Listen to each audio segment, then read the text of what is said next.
Funding for the Stories of Louisiana's Black Church is provided by. When morning came to Louisiana, we were hopeful, not hibernating. We were stronger, ready for what's next. And together, as we build anew, Blue Cross stands ready to support you.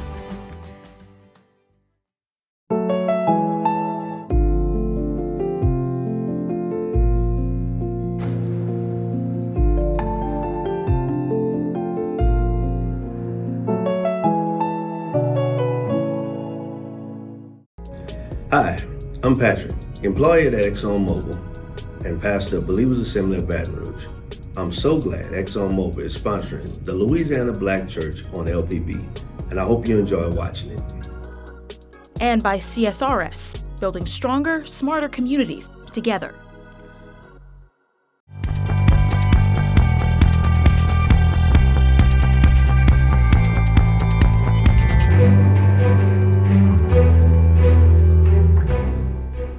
The pulpit is a pillar in most Black communities for several reasons, but one of the biggest is its ability to act as a communication hub for the people.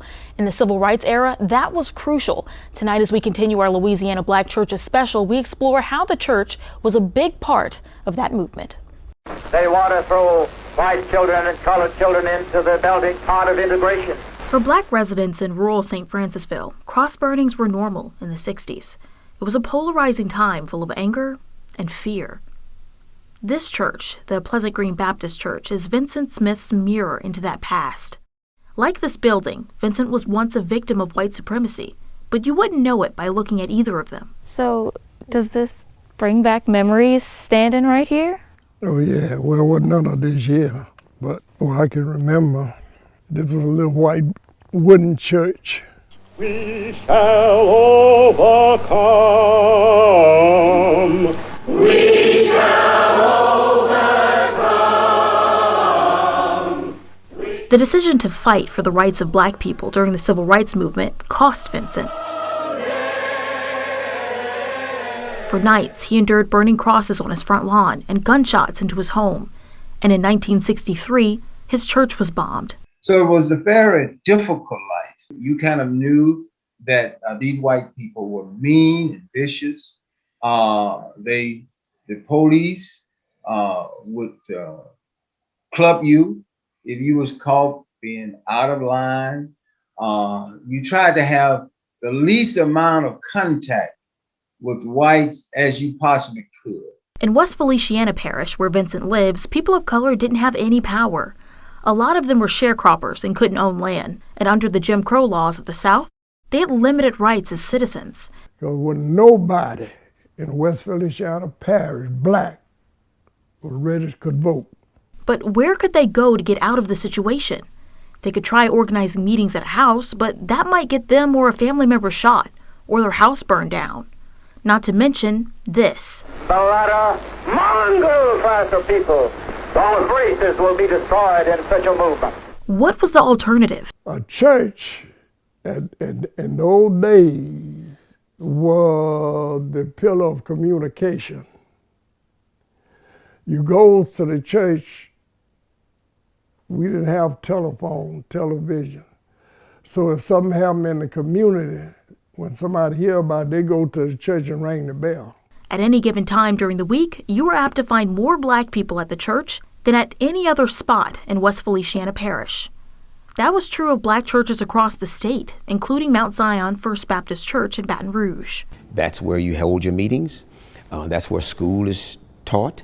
And that preacher is usually out front of everything that's going on because the community is depending on him to tell them what's going on.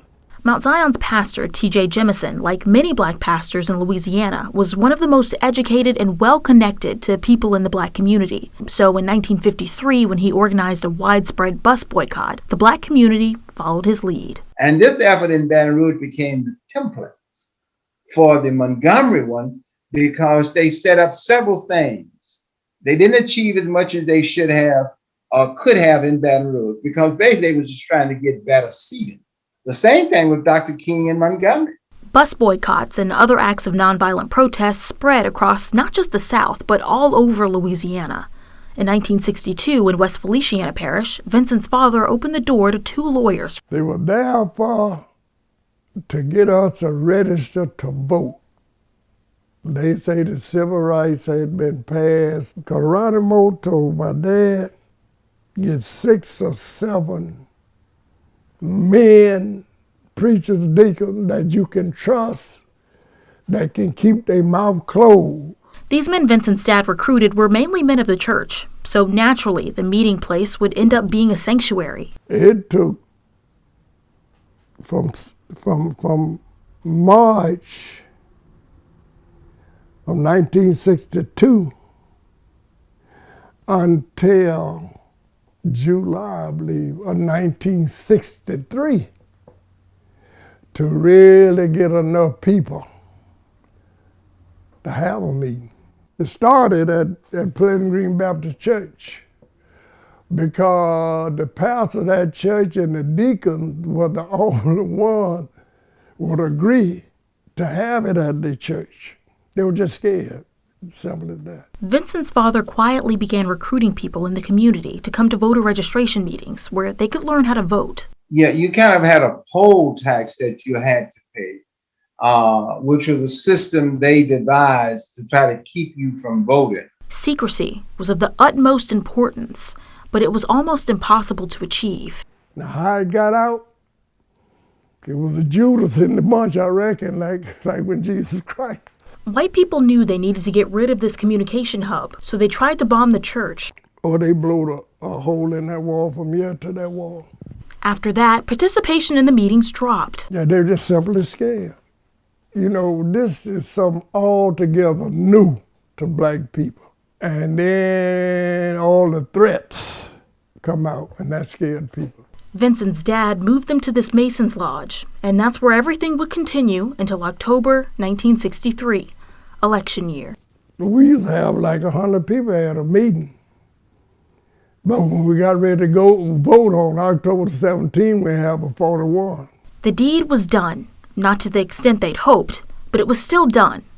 Their faith had carried them through.